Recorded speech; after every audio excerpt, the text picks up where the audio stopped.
Welcome to 3C Station, the podcast of Build Baseball, an online platform where players can learn more about baseball development.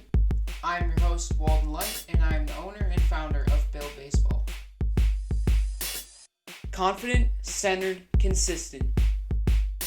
Improve your mental game, the 5 tools, and your athleticism by using the concepts covered by Build Baseball. Build Baseball. Build your best baseball career. Hello everyone and welcome to 3C Station. With school approaching and the summer season ending and the fall ball season beginning, I would like to make the topic for today how to be successful in the fall. Before we start, check out the video notes on our website for better elaboration on the topic addressed today. And so pretty much how this will be set up is there will be several topics that will be broken up into a few. This topic will be broken up into a few different strategies which players can implement into their lives this fall to become better students, ball players, and overall people. So without further ado, let's get into it. The first strategy is to set up values / guidelines, then goals, a plan, and then execute everything that was previously mentioned. I know that's a lot right there, but I'll get more into it right here. So, the first one, which I would like to go over, before you make any small goals like monthly goals or season goals or anything like that, I suggest starting with long-term goals and a long-term plan. And really, what you want your long-term goals to be is just what you want to look back on later in life or at the end of your life, what you want to look back on. And there's really an opportunity for you to just really know where you're headed in life, and it really gives you a lot of purpose every day. And since I established my long-term goals, I feel like it's helped me so much, motivating me to do everything that otherwise I would avoid doing for like instant gratification. Although in the end I would really have wanted myself to do that. So, and the first thing you really want to do is just identify all the roles in your life. And Stephen Covey, the author of The 7 Habits of Highly Effective People, he went into the idea of,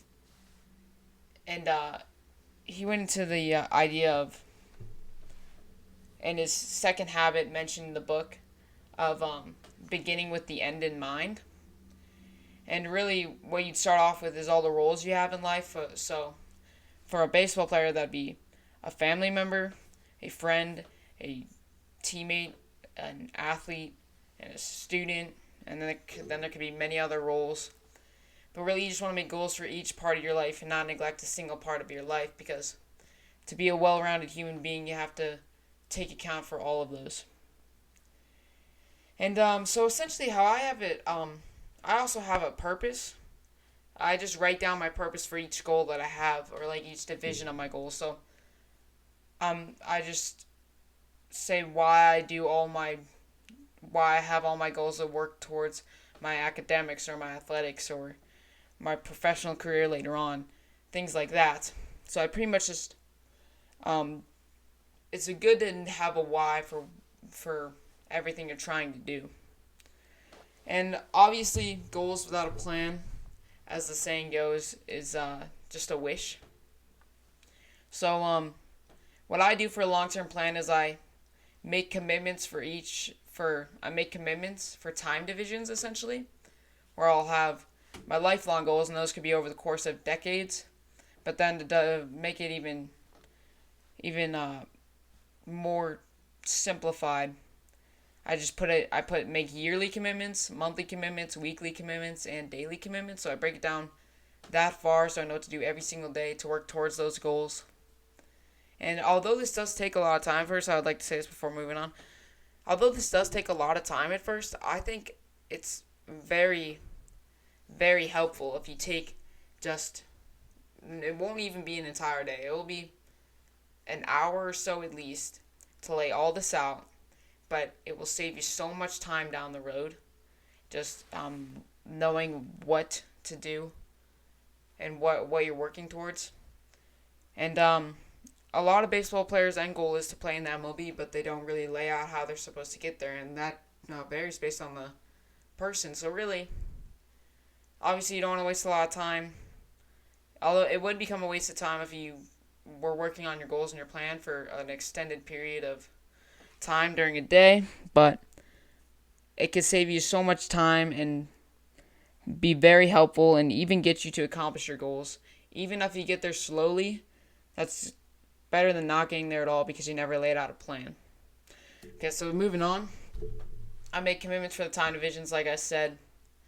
And I do set mindset goals, but they're not exactly goals because everybody knows that every success guru knows that um, goals need to be measurable, and you can't really set a goal to be more positive, essentially. But you can't. I just call them guidelines. So I like to set guidelines to be more positive and confident. And actually, my guidelines are really just the 3C's, which is what we're all about here at Build Baseball, which is being confident, centered, and consistent. And essentially, that's just what my guidelines are. That doesn't have to be yours. You just find what's good for you, what you like what is meaningful to you. If you have different words that help you out and keep you true to your values of actually who you want to be in life, then use those and make it as simple as possible. I broke it down to three. I broke it down to the 3C, which is just two characters. It was just 3 and a C. And that was simple for me. I knew it was confident, centered, consistent. I knew those 3 words. If I ever did anything, I'd ask myself, was it confident? Was it centered? Was it consistent? I didn't establish these till a month ago, so I'm still having a lot of difficulty. And it is hard at first. But really, the values are who you really are, and you want to work towards being the person you were born to be. And then actually be that person for as long as you can throughout your life. So I'm kind of glad that I started pretty soon instead of starting way down the road. So yeah, so pretty much to set up guidelines for your mindset, and sometimes I add little guidelines, based on like what is going basically just adjustments for what is happening currently. So this fall I decided to trust myself on game days. That's just a simple mindset guideline. But then to work as hard as possible, although it's not measurable, on practice days. So I just set up like that, and I felt like that was very helpful during my summer season. My best games are when I just relaxed on game day, but I worked really hard on the days before that to prepare for it. So that's just a little guideline that I add in this season, so you have to keeps working. And yeah, so they could change on the season pretty much, and they should just be adjustable. But you should have your main values. They could be just like your values are just your guidelines for your life. If you want to have mindset goals, then it's good to have guidelines for certain periods of time. If that makes any sense. And essentially, how I like to break down the commitments, like I was talking about before for the long-term plan. When you get to those month goals, those could also be adjustable just like the guidelines. And you just adjust them based on, excuse me. Yeah, you just essentially, you can keep those like core ones. So say if your goal by the end of the year was to have shave a second off your 60-yard dash time, and your plan to get there would be to do agility 3 times a week, every single week through the year. So then for a month you'd want to do 12 agility sessions. So every single month your goal would be to have 12 agility sessions essentially.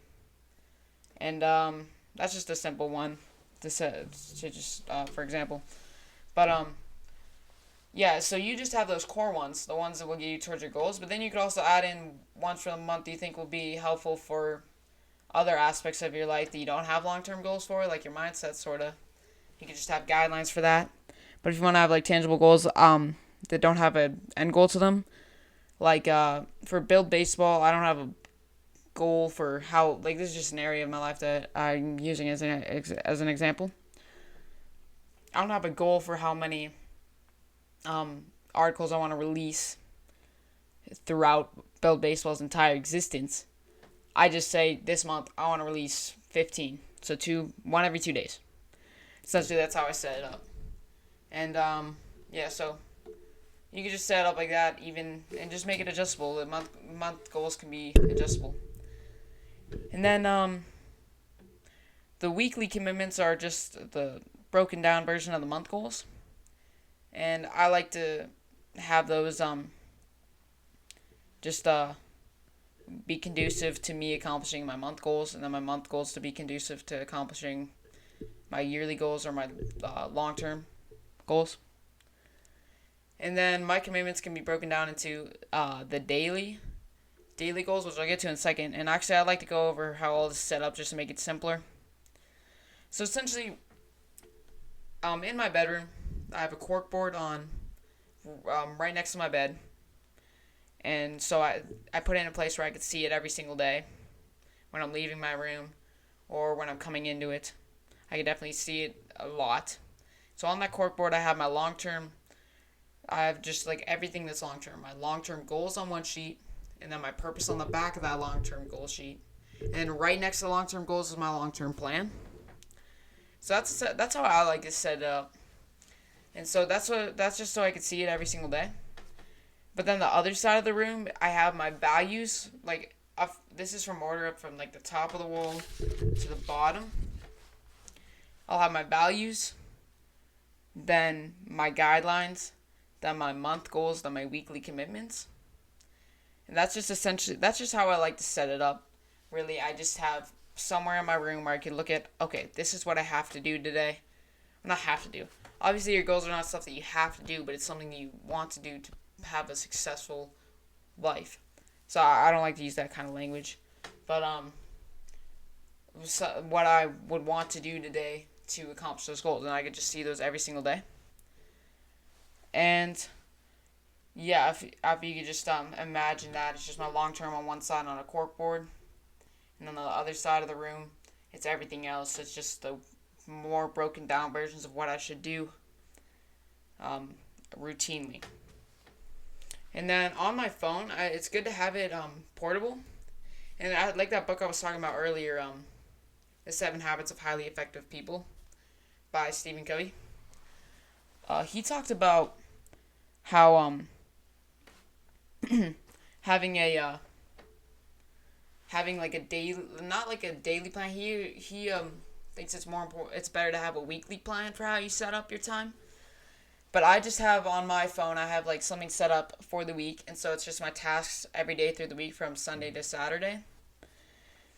And so it just be, and I just have like the days, and it'll be the morning, afternoon, and night, and just like what I want to do during those times. And so I have like one for during the school year and one for during summer and breaks, so it's adjustable. And then I leave a little room in there for adjustment, like, or depending on what the week goals are that week, it would be like be on track for accomplishing week goals, and I just check that off. So if you just use the notepad that comes with your phone, you could just have that be your plan that like guides you through the day, essentially. And it's good to have it portable. What actually Covey what Covey supported for, like how he said a plan should be set up for you to manage your time well, should have coherence. He actually had a list of what the traits of a successful time management system was. And to be coherence, which means it's working towards your long-term goals, and it's according to your values. Balance, where every single role of your life is addressed. A quadrant 2 focus. So let me go into this one a little bit more. So essentially what a quadrant 2 focus is, Covey would set up a system of quadrants. This is in his book. I suggest that anyone reads this book, especially, not especially baseball players, but just I think baseball players should definitely read this book because it helps so much with time management and building successful relationships. And we actually have book review of this on our website. But what Covey goes into about quadrant 2 focus, he has this diagram of how people spend their time. In the top left box, it says, so essentially there's 4 boxes. And the top column, the top row is everything that's important. But then the first column on the left-hand side is urgent, and then the ones on the right of that are not urgent. So essentially, the top left is everything that's important but urgent. The top right is everything that's important but not urgent. Everything on the bottom left is not important but urgent, and then everything on the bottom right is not urgent nor important. And so, a lot of people would think that the important and urgent, the top left-hand box is the one you should spend most of your time in, but that's quadrant 1, and I don't think, that's what I thought at first when I was reading that book, and then Covey explained that spending your time in quadrant 2 is actually more helpful because you're working on something that's important, something towards your end goals, but it's not something urgent. It's like a phone call with someone or something like that can take up time. That's not actually, although it may seem important in the present moment to do the thing that's more urgent, what's more important is doing something that's helpful towards a long-term benefit. And I really thought that was interesting, how you would address the things, you try to use your time to address things that are less urgent and use more time in the present to do something that would save you more time down the road. So that's essentially what an aspect of the plan should be. It should have a quadrant 2 focus. It should be focused on the future instead of urgent little things in the moment. If you have an example of this for a student athlete would be, if you had a problem with doing your homework, and your homework was, you'd always get home and you do it for 3 hours, get not enough sleep, get barely any sleep. It was very difficult for you to keep up on all the assignments. A better thing to do, although it seems like most people would want to, on Saturday, say a school weekends, most student athletes would want to be okay, I'm going to work really hard on my homework today, and then I'll have time tomorrow to just have fun or whatever, or practice or something like that. Even if it is beneficial, it's still not as helpful as if you were to say, okay, I'm going to use time today to learn more about the topics, and then I'll use tomorrow to do the homework, so I actually understand what I'm doing, so that later in the future I do not have these problems with these assignments because I actually understand the criteria. And that would actually be so much more helpful because it'll save more time down the road because you actually know how to do things quicker as compared to just rushing through something. So you have a little bit of time. That's called instant gratification, some reward in the present. It's not going to help you later down the road. They won't open up more opportunities down the road. That's what a quadrant 2 focus is. And that's what a time management system should have in your life to work towards your goals. And then a people dimension is another trait of a time management system that Covey talks about. He says a people dimension should really just allow time for you to build relationships with people. What I did at first, actually, when I first was trying to set up a way to organize my life so I could get the most practice possible and fit my training in with all my homework and everything, what I would do was I'd write down every single minute of the day and allow barely any time for me to spend time with my family or to spend time building relationships with my friends. And those are the most enriching aspects of your life. You can learn so much from other people that you cannot even be aware of. And building relationships with people allows you opportunities in the future to do something that's super beneficial in your life. You'll have a support system for when you are, for example, in professional baseball and you are making very little money and it's very, very difficult.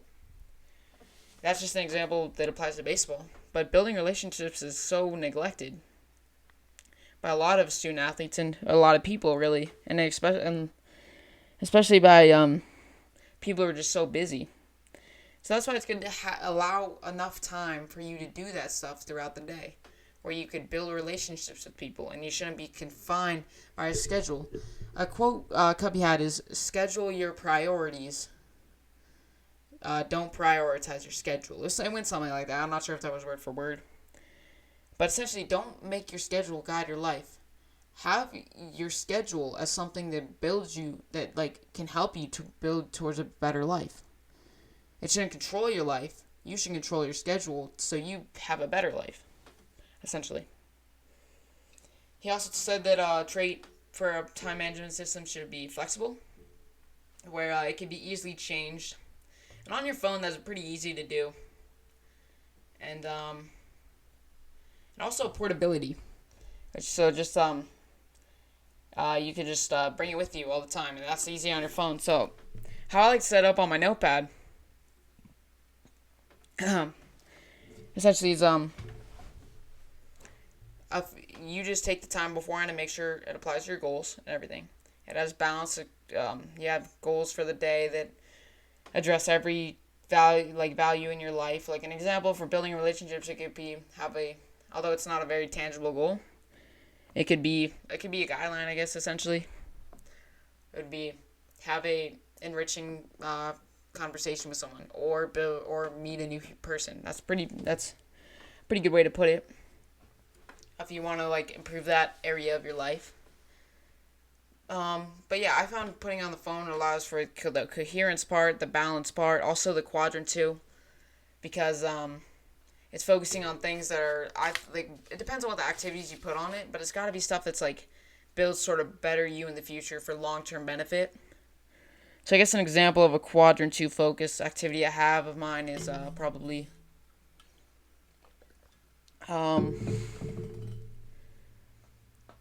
probably just practicing every single day is a goal that I have. It's a quadrant 2 focus because it's just building towards me becoming a better baseball player.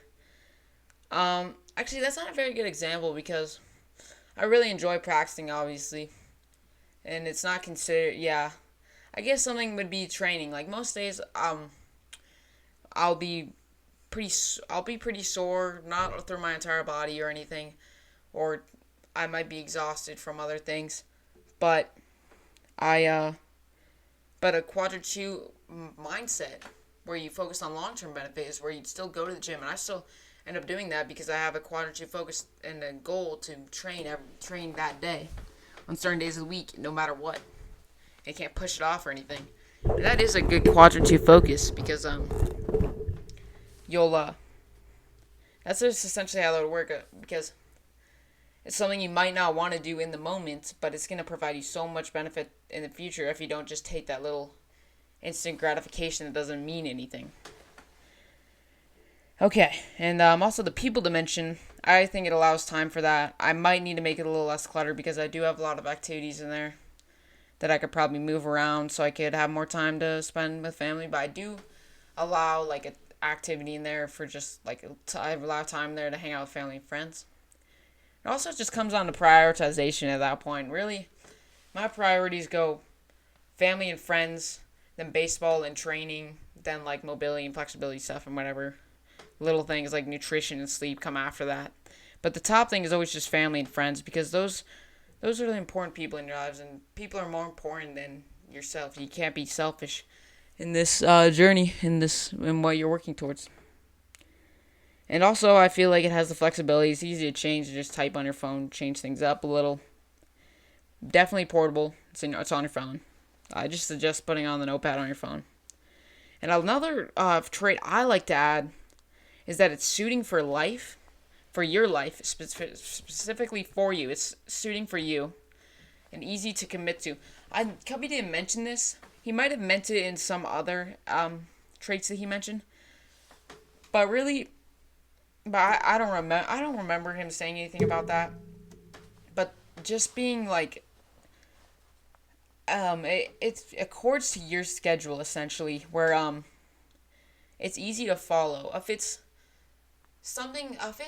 put if you don't have enough time for training, but you put it at like 3:15 and school ends at 3, and there's no time for you to get to the gym and start working out by then, um, then essentially it's just not going to fit your schedule. It's going to be hard to commit to. So you're going to have to find a way for you to address the important activities, but still have it suiting towards your, and still have it conducive to your goals and everything.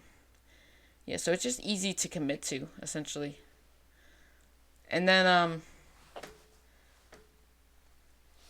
two other things I'd like to mention about having these commitments and everything broken down and what you do every day. It's important to turn it into habit. It's very hard to start doing this all at first. I remember it was difficult for me to practice every day when I started working really hard for baseball. Not for baseball, but working hard at baseball. That'll be another mindset thing we'll talk about later.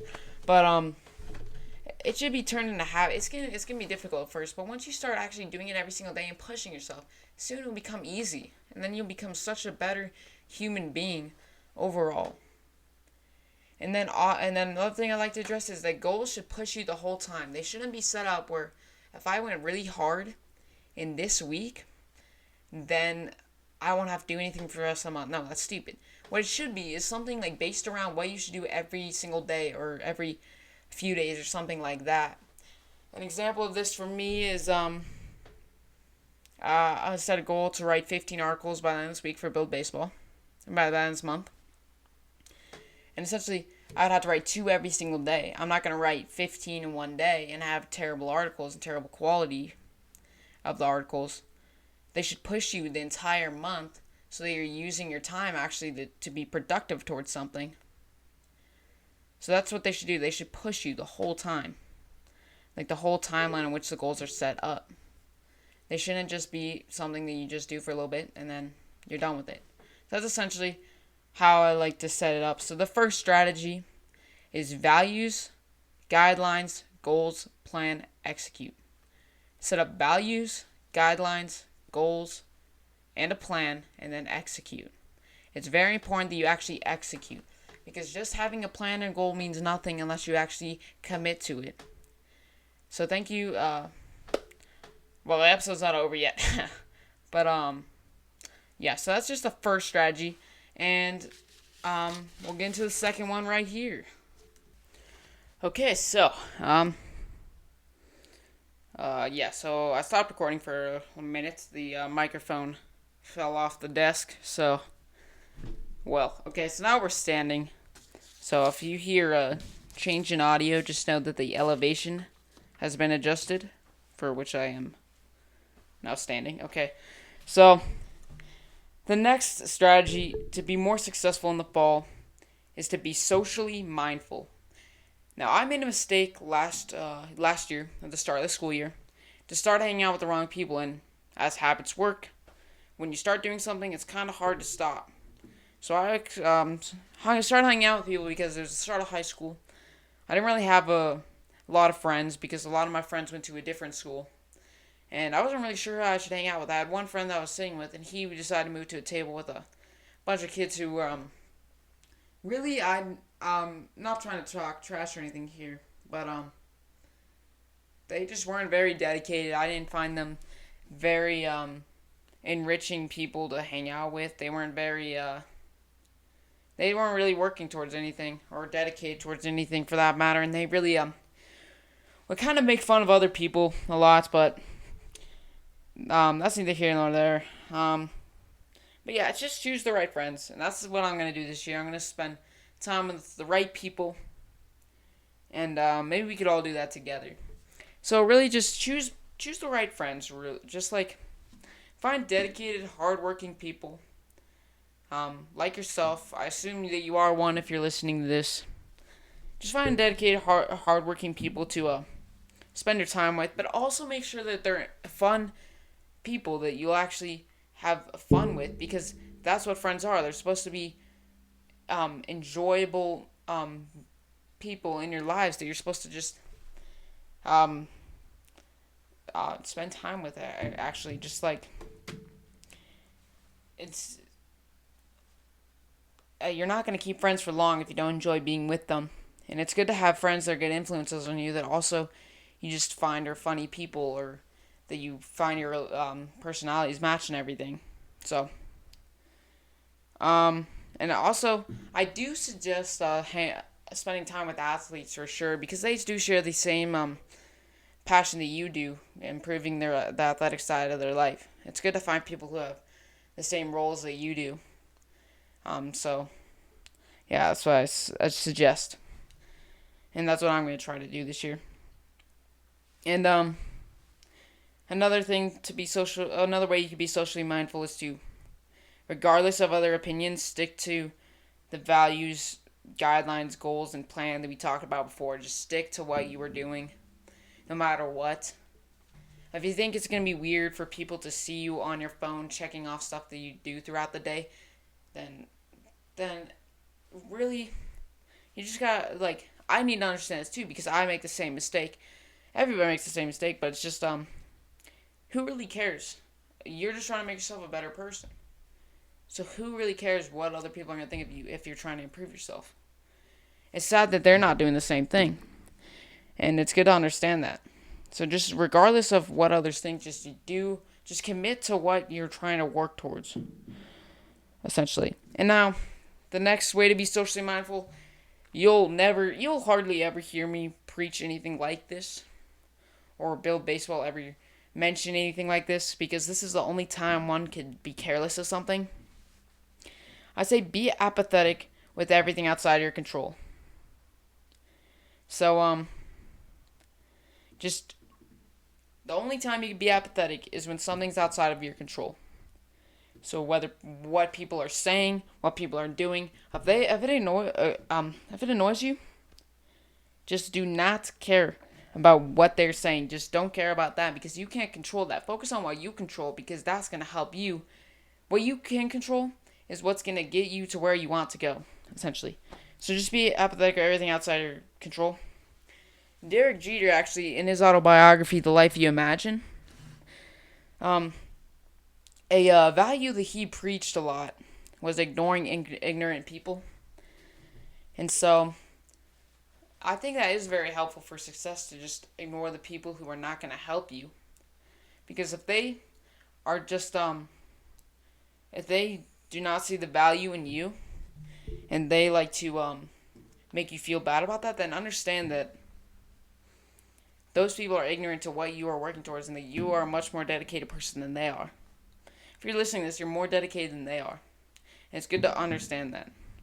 Because you are going to actually, I assume if you're listening to this, you are going to implement a lot of these strategies into your life and actually use them to your benefit. And the next strategy for being socially mindful, and this applies to so many other aspects of your life, not just your social life, and not just your friendships and everything, but also to just baseball and to your athletic goals and everything like that, is to avoid instant gratification. So, essentially, what instant gratification is just a short-term temptation that seems better, but really the best thing to do would be to avoid instant gratification, to avoid that short-term temptation in order to have a better future gain. So an example of this, pretty popular in a lot of different schools, but just like instant gratification, examples of this would be like drugs. Like people would go for a high, but it's damaging down the road. And this is just something that's like prevalent in humans, like throughout all of human society. It's just a fact about how human nature that collectively we all tend to favor what's more immediate and more pleasurable than something down the road that's going to be even more beneficial. And really what's the best thing to do is just start to make a habit of avoiding instant gratification, like doing drugs. Having people like you, that's instant gratification, because if you're spending your time in the moment to get someone to like you, then you're wasting your time because it doesn't matter what other people's opinions of you are. Because down the road, you're going to save yourself more time working towards something that's more important.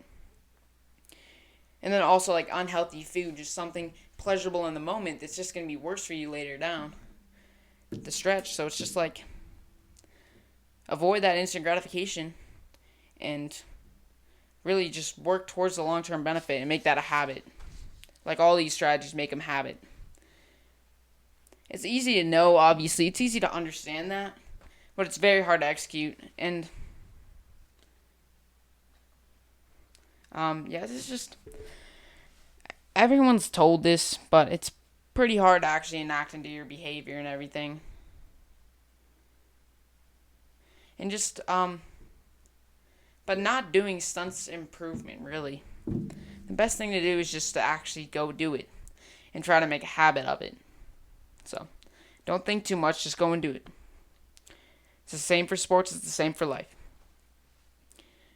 And then another way you can be socially mindful is to play the game for yourself. I've made this mistake before. Everybody's made this mistake before. And if not, then those people are essentially not even people. They're probably robots. But it's to play the game for yourself. It's to play the game because you love it. Not because your dad wants you to be successful. Not because your teammates don't want you to strike out. Just imagine how more competitive and more intense the baseball competition would be if everyone just dedicated to playing the game for the love of it, for their end goals, making it to MLB, becoming a Hall of Famer. That would be their end goals.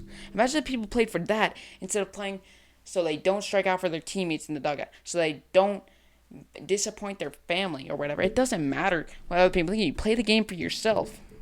I'm going to start trying to do that. Instead of playing for other people, I'm going to play because of what I want to do. And it's hard to do that. It's just hard. It's just got to be a habit. You got to make it a habit. So, really, just to play the game for yourself and to be confident. The more confident you are, the more successful you are. And that's a prevalent trait throughout so many successful people in all fields. Being confident saves time. It makes you better because you're not worrying about what other people think of you and what other people might think of what you're doing.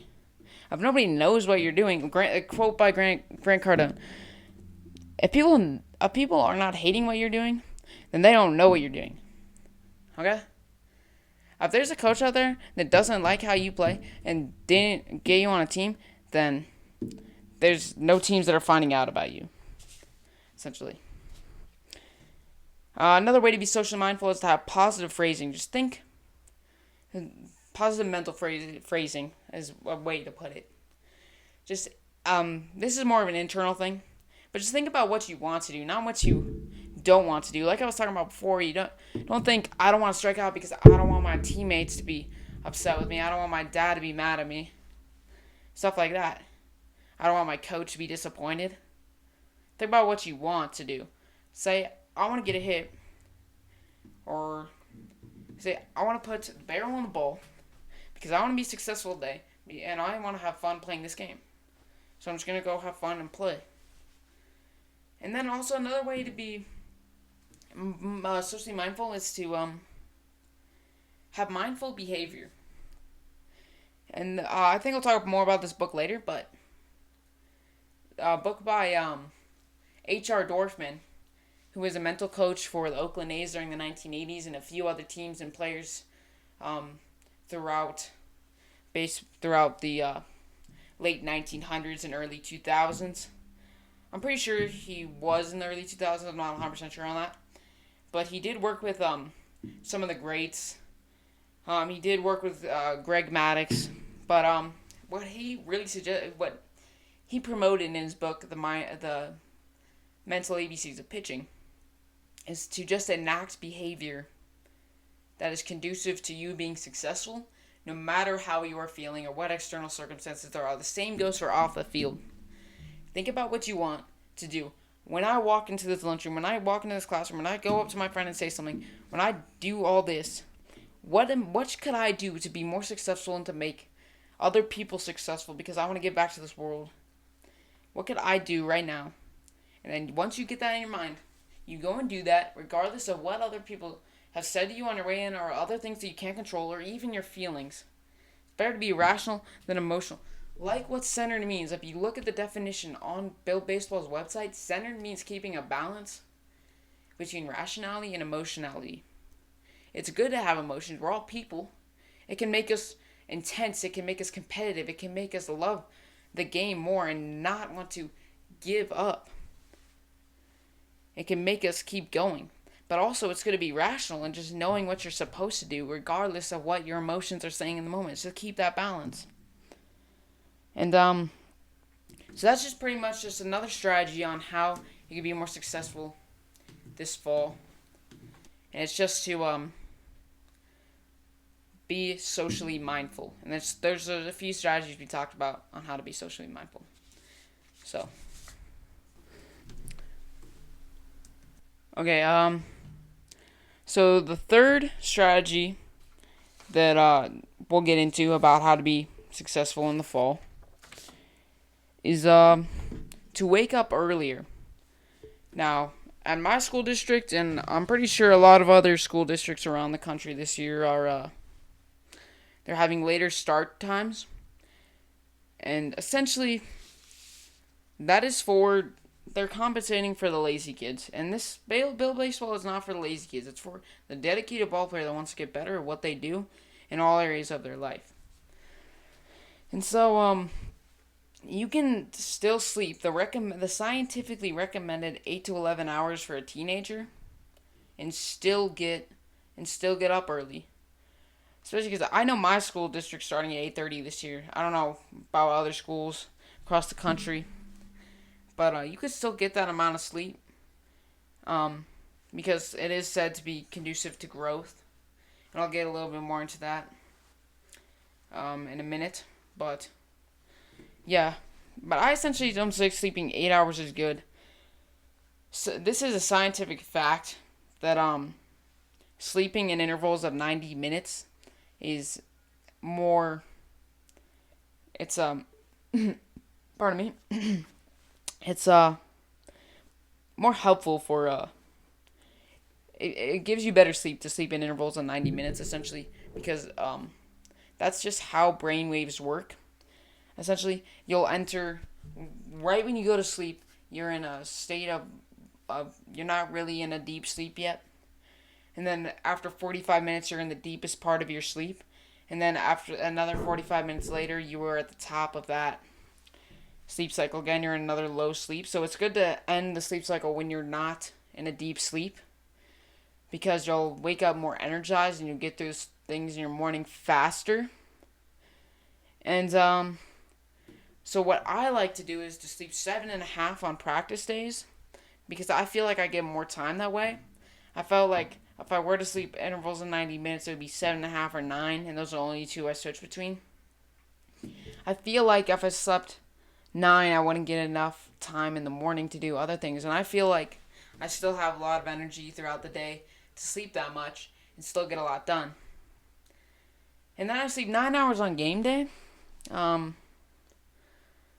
just because if I woke up early on game days, I don't know what I would do. I finish my homework usually the day before, and if I were to not sleep in, I don't know what I would do essentially. Just because I couldn't I just couldn't work out that morning. I couldn't train because I wouldn't want to use up my energy for the game later in the day. So that's how I would go about it. Although I do agree that every day should be treated with the same respect. It's just game day. You should take the time to actually, because that's when you're judged. That's when scouts will see you later in your high school years. That's like what all the hard work leads up to, because that's when you're evaluated the most later on, essentially. And that's where it all matters. Of course, practice matters a lot too, but that's when that's when the goals are achieved. The goals are worked for on the practice field, but it's good to just trust yourself on those game days. And that was actually the guideline that I talked about earlier when we were talking about the first strategy. So, and to wake up earlier, what I mean by that is actually go to sleep earlier. Like, teens, when they start to reach puberty, they would go from wanting to go to sleep from like 9 to 9:30 for like 9 to 10 to 10 to 11 p.m. And what I would suggest is to aim for 10 so you can get up earlier. And Yeah, so essentially you just go to sleep early so you are able to wake up earlier. And so you don't lose a lot of sleep. Also, just do homework during schools, and just so you could have that time after school to do everything in practice and also still go to sleep earlier so you're not staying up that night doing assignments. Obviously, it's okay during like a few minutes before passing period or during passing period to talk to your friends and everything, and it's great. We talked about building those relationships, and it is important. But if you have 30 minutes left in class, you should use that time to get some assignments done. Really, anyone should. And sometimes I make the mistake of just procrastinating, and that's just another human trait. But it's best to work past those and start to realize the traits that you were born to have, that you hold true in your heart. And yeah. So essentially, I don't really feel a big difference between 7.5 and 9 hours of sleep. I just feel like it's not that big of a difference. I feel a little bit better rested because I wake up with a brighter sun and everything shining in my bedroom, and that's actually they've found that correlated with a better sleep. Just waking up in an environment where it's brighter when you wake up in the morning. But we might have a episode later on talking about better sleep strategies.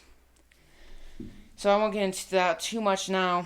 And I honestly feel like, in my opinion, that the hours of sleep do not affect growth. My brother told me that he slept on an average of 6 to.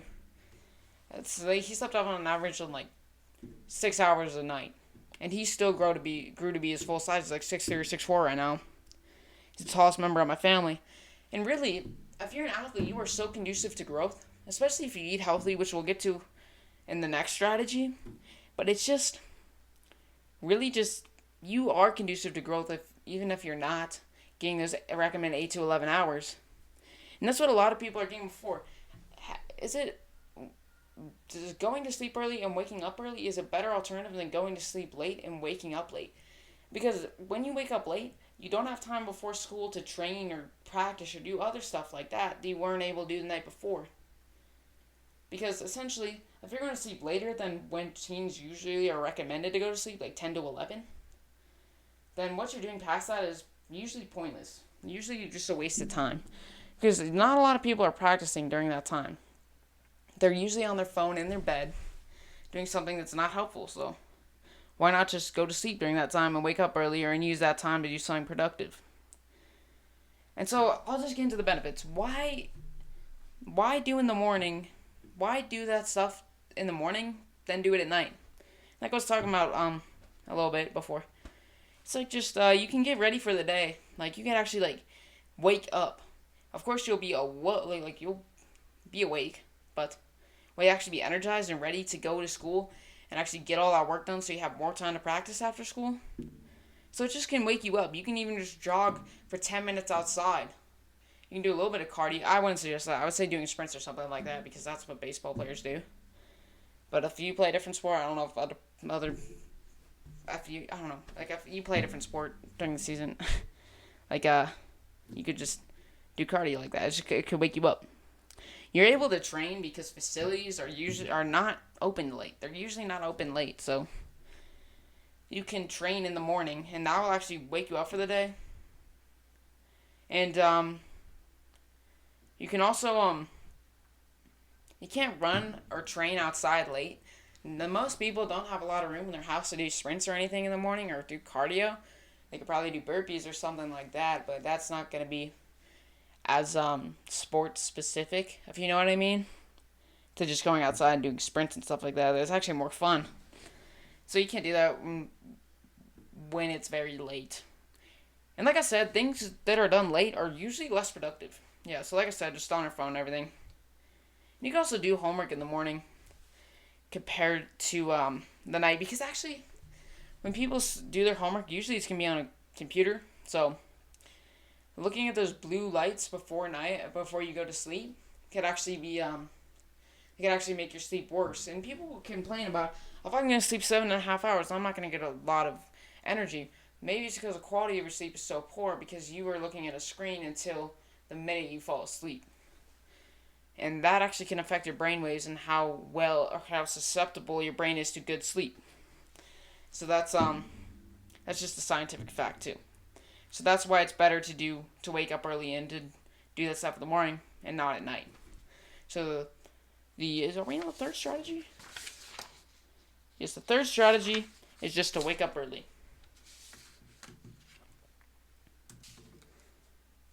Okay, so now the next strategy that I'd like to go into is just to eat healthy. Now, this is a widely neglected activity among teenagers because they usually believe that they can afford it, and that's true in a lot of cases. But we're gonna get into the cons of having a bad diet in a minute. But let's just go into this first. Just buy, just like and just invest in this idea for a second. Just think about just how good nutrition could be helpful a little bit. Just think about I'll tell you what the cons are of a bad diet for a student athlete in a minute. But right now, I'm just gonna go over some things that should be done before actually having a healthy diet. So really, just learn what good nutrition is. Like, read nutrition labels. Talk to knowledgeable people, like your science teacher at school, even, that you could just have free access to. Just talk to people who know what they're talking about. Maybe if your team has a trainer or a nutritionist or something, you could talk to them, or a facility nearby your house or whatever. And then do research. Like, you could look at our video notes, like I said earlier, at the webs in the on our website, and just yeah, we'll provide some links there for research. We do have this really good source from the FDA on nutritional education and everything like that. So if you want to look into that, learn about good nutrition, then you'll be able to actually have a healthy diet. And yeah, because there's a lot of health misconceptions out there.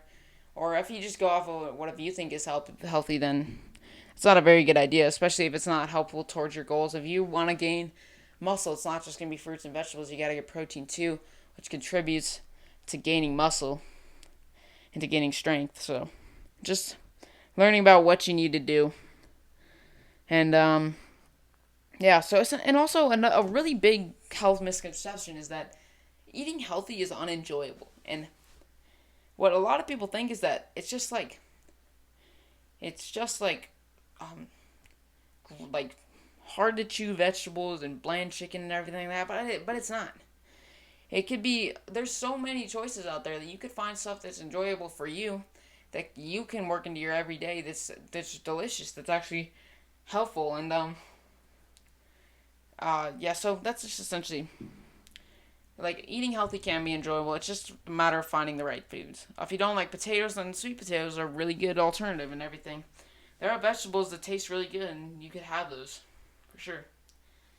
And so I'm gonna get into the cons of a bad diet, like I said before.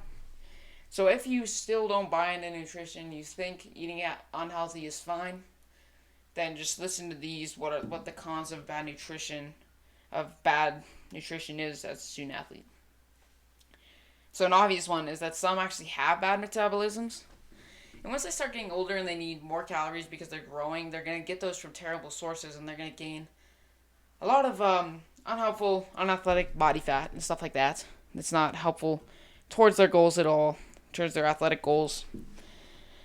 So that's the first one. It's just some actually do have bad metabolisms and they don't really realize it. Maybe they spend time with people who have really good metabolisms and they have no idea that eating bad could have these negative effects that they're not noticing because they're happening so slowly, or they don't really pay attention to it. Also, another con of having a bad diet is that you don't have that good fuel for practicing, training, and games. Because foods like whole grain breads and lean proteins provide a sustainable fuel, unlike fast digesting carbs. So an example, like a fast digesting carb is like white bread, and that's pretty common for people to eat. Things like sugary candy and stuff like that. That's gonna give you energy for like 10 minutes, 10 to 30 minutes. Actually, like pretty much 30 minutes, I guess. But it will start to fade off, and you'll have a lot less energy compared to eating something that's more sustainable. It's gonna keep you going for a few hours on end until your next meal. So that's gonna give you better fuel, so you get more out of your practicing and everything. So that's what a good nutrition can do. And also, eating better getting that fuel can compensate for less sleep. If someone's like, okay, I'm sleeping 7.5 hours, I'm not gonna get my fuel any other way. So, what am I supposed to do? I'm not gonna be super energized, and then they'll be like, then they'll just eat something unhealthy in the morning, and that's not very helpful at all for their energy. If they're worried about their energy, then they should eat healthy. That gives them a lot more energy. And yeah, I could compensate for that lost sleep. Not lost sleep, obviously, but kids sleeping in, they're getting more sleep than needed actually, and it's just not helpful. Okay, and so another another con of a bad diet is just having poor recovery. Like nutrients repair torn muscle fibers from training and also just doing an intense practice session and also games. If your body's put on is exposed to a stress that it is not used to, it'll be sore the next day. That's just how it works. And we'll get into some training science later, and you can even check out our articles on that on our website or videos that will come out later in the future on YouTube. But yeah, like recovery is a benefit of good nutrition. It could help you um, get more recovery in that, and then thus giving you better chance of having a more productive practice training session or performing better in a game the next day because your muscles aren't sore and they're able to work at their top their maximal level. And anyone who's ever felt soreness knows the struggle of that. I'm joking. If you're an athlete, you've obviously felt that. But, and then also, if you feel like eating poorly, you still recover well. I don't know how. You still have good fuel. You're still energetic, and you have a really good metabolism. Then one really bad con to having poor nutrition is it establishes poor habits. This is what baseball development is all about. Baseball development is establishing good habits for when you are playing baseball every single day. When you're playing baseball every single day, and you have to have those good habits that are helpful and conducive to success. When you're playing with more talented competition, and you're playing at a level where you're playing up and it's leveling out, you need every benefit you can get. And nutrition is probably something that you've been neglecting.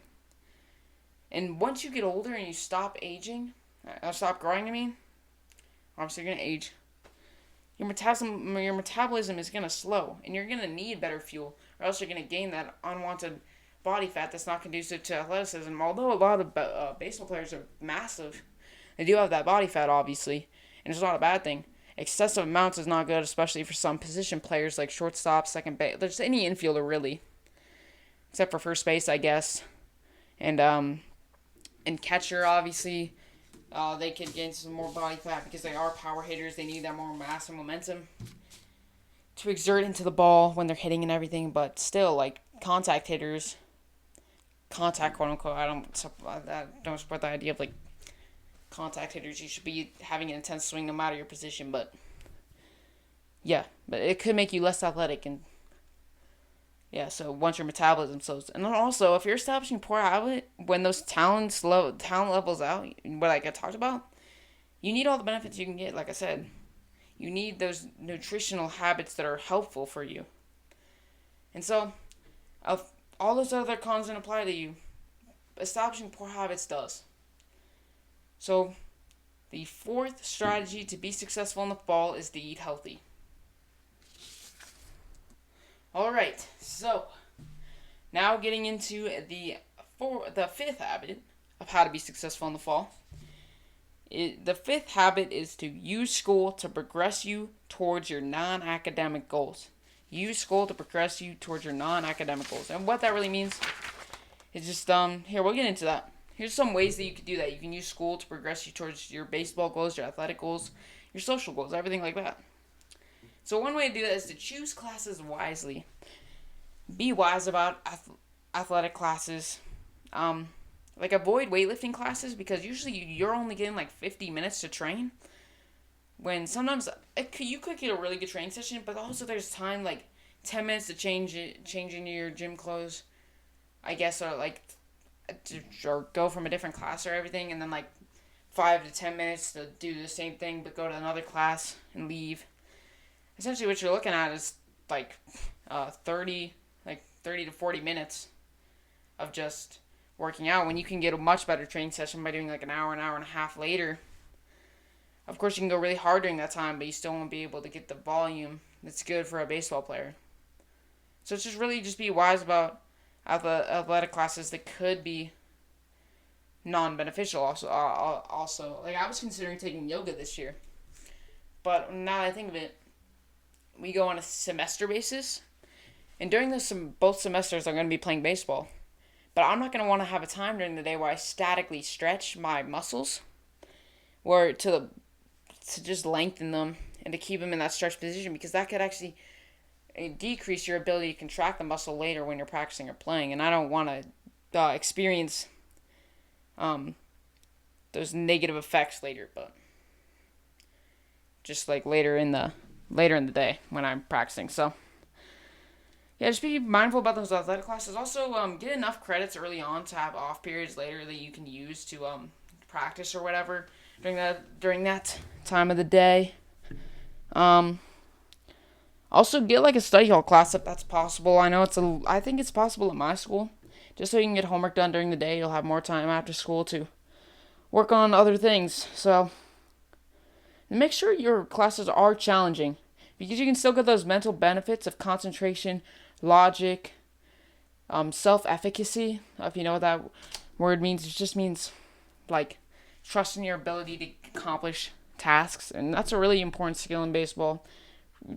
It could just be referred to self-confidence, just confident, and it can also just improve your ability to understand topics and everything just by choosing challenging classes. And another way to use school to progress you towards your baseball goals and everything is just to apply knowledge. So just think about how topics that you're working on could apply to your goals on and off the field. For example, like science could teach you about biomechanics and physics, and then you could learn how a certain mechanic actually works, like why aspects of mechanics work, like just knowing how muscles work really and how biomechanics work. You can know how the separation between the upper and lower halves when throwing or hitting could make you do those at a higher speed, because you get the elastic stretch on those muscles, and then once they can contract quicker because they were more stretched. So that could help you. That's just a pretty simple example right there. But biomechanics could really, that's like example in science, and just like there's a lot of different ways that topics can apply to life, and also just morals from stories and like you learn in history class could help you. But it's really only going to be prevalent to those who actually pay attention and actually be noticed by them, the people who actually invest in the activity. You get what you put into it. If you put stuff into school, then you're going to get those benefits on the field, trust me. And then also just learn how different ways of performing. You can also learn how different ways of performing exercise affect the body. I actually had in science class last year, we were provided with the opportunity to use the units from the school year to make a project. And I talked about how like the angles of exercise and everything changed how they affected the body, and that could actually increase your knowledge in the gym. So you could adjust exercise to make it more challenging and improve your strength overall, and that's a pretty cool benefit right there. So you could actually do it in pretty creative ways, and I found that pretty fun to do over the years. So also you can get an enhanced if you have an enhanced understanding of how things work, not just on the physical level, but also in just how the world works, just overall, just physics and everything. Actually, just at the physical level, but also like the mental level, the chemical level. Then you'll have enhanced practicing and training. So just think enhanced understanding equals enhanced practicing, really. So, and then the value of knowledge is revealed with application. So once you actually apply knowledge on the field, you can actually see how it can benefit you. And there's been a few times when I've used a topic from school that actually applied to how I was doing a drill and everything, and actually improved how I did things. And I feel like if more student athletes did that, they'd be more successful. And the last way to we talked about this a little bit earlier, but the last way to use school to progress you towards your non-academic goals is to use time during school to gain time after school. So just focus in class and get your work done, essentially. If you use that time to do your homework, then you have more time after school to practice, to spend time with your friends and family, build those relationships like we talked about, and just get more work done really, and you'll just have more time really. Like I said, it is good to build relationships during school, definitely, but just be mindful of how much you're doing that, and also you can learn self control a lot during school, like knowing when to talk and everything in class. And there's a lot of high schoolers that don't really understand how to do that still. It's kind of funny. And sometimes I just forget how to do it, but you can learn a lot about self control and how to be teachable. It's really like coaches are going to look for that. Scouts are going to look for that. Who's the coachable player? It's going to be the kid who listens during class. That's just how it works. So you can learn a lot of great habits and establish great habits during school. Also, you can learn how to be a more confident human being by talking to more people and everything. So those are things that won't be mentioned in the notes. I just came up with those right now. But yeah. So thank you guys so much for listening to the first ever episode of 3C Station. We'll come out with a lot more in the future. I know this is some very broad stuff, but in the future we'll talk more about baseball mechanics and logistics and stuff like that. We'll talk about how to go about certain plays, and then also we'll go into the training side a few times and be more specific with everything. These are just some broad strategies that you can use to be more successful this fall. So thank you for tuning in, everyone. I hope you guys have a successful fall. And just to review real quick, the strategies to be more successful this fall are to establish values, guidelines, goals, and a plan, and then execute. And then 2, to be socially mindful. 3, to wake up earlier. 4, to eat healthier, or just to eat healthy. And then 5, to use school to progress towards non-academic goals. So, I hope those strategies helped. I hope you learned a thing or two. And that's what baseball development is. It's learning and doing. It's learning, adjusting, doing. Actually, learning, doing, adjusting. But thank you guys so much. And just build your best baseball career. We gotta end it on the slogan there. All right. So yeah, 3C. See you guys. Thank you.